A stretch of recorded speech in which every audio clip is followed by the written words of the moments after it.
Yeah. So as of, I think 3 or 4 days ago, the Marine Corps has officially kicked out over 200 people for not getting the vaccine. And this is, of course, just causing mayhem among certain members of the Marine Corps because they have filed for religious exemptions, but there has been no reports of these exemptions being considered at all. And so they're just, you're booted. And people are furious. There was several high-ranking officers who spoke to Fox News. They spoke anonymously, but they were very clear in that this is literal political purging. This is a travesty against religious freedom. We're seeing career Marines being discharged, and just that's it. Their career is over because they won't get vaccinated. And it seems that there's not even any sort of consideration for exemptions for them. So it's happening in the Marines. It's happening in the National Guard. It's happening in the Air Force. It's just widespread, which is just not a great idea to be infuriating your service members. I feel like that's kind of common sense, but I want to hear you guys weigh in on this. Like, why would anyone think this is a good idea? And do you think that this is going to have like major reverberations in the military, especially since so many service members tend to be pretty conservative, right-leaning people? On the second point, I think this is going to have a big effect. It's just slowly you're going to get less and less of those conservatives, even though, not getting vaccinated isn't necessarily the most mainstream opinion of the right. Generally people on the right are the ones not getting vaccinated if they're not getting vaccinated. And so, that's just going to slowly push kind of more of the conservatives out. You're going to have more of a liberal leaning in places that do that. We've seen that in the medical field. We've seen that in police departments, and now we're seeing it in the military. As for the first point, like why someone would think this is a good idea, I mean, when the pandemic first began, when everything was first going out of control and nobody knew what was happening, it seemed like a reasonable idea for us to shut everything down, for us to be as stringent as possible.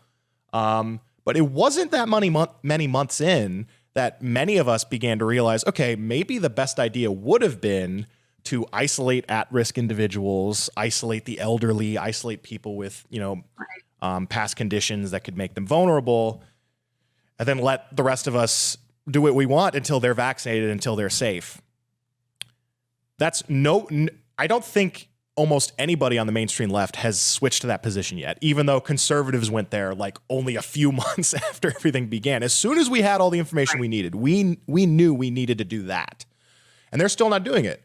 And it's going to cause more deaths than would have happened otherwise, undoubtedly. Deaths from lockdowns, things like drug overdoses and all that stuff.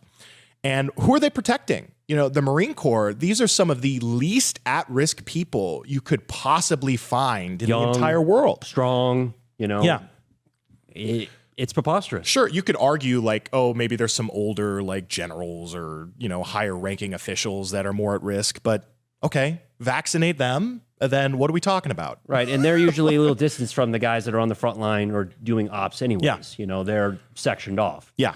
So I think there's been a contingent of the country that has always thought be as strict as possible, limit deaths to as close to zero as we can, and that's a good idea.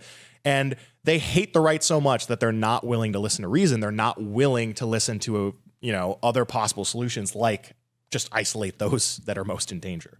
I just think, Abby, that this is having a chilling effect. And you think about the backdrop of Afghanistan, right, where these guys watched as their, people were left behind. They saw 13 of their service members blown to bits by that suicide bomber. That whole thing was a complete debacle. I don't know how that inspires any type of confidence in the commander-in-chief or the top brass of the military. And now they're pushing this whole vaccine mandate and running guys out of the military who are extremely patriotic, who are willing to lay their life down for the country. Yeah. And these are the people that we're railroading and demonizing just because they're a little uncomfortable about taking the fastest vaccine ever developed in human history.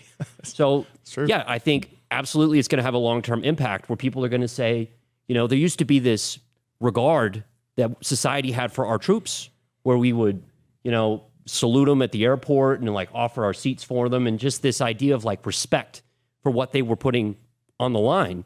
And so much of the coverage has been so negative to these people.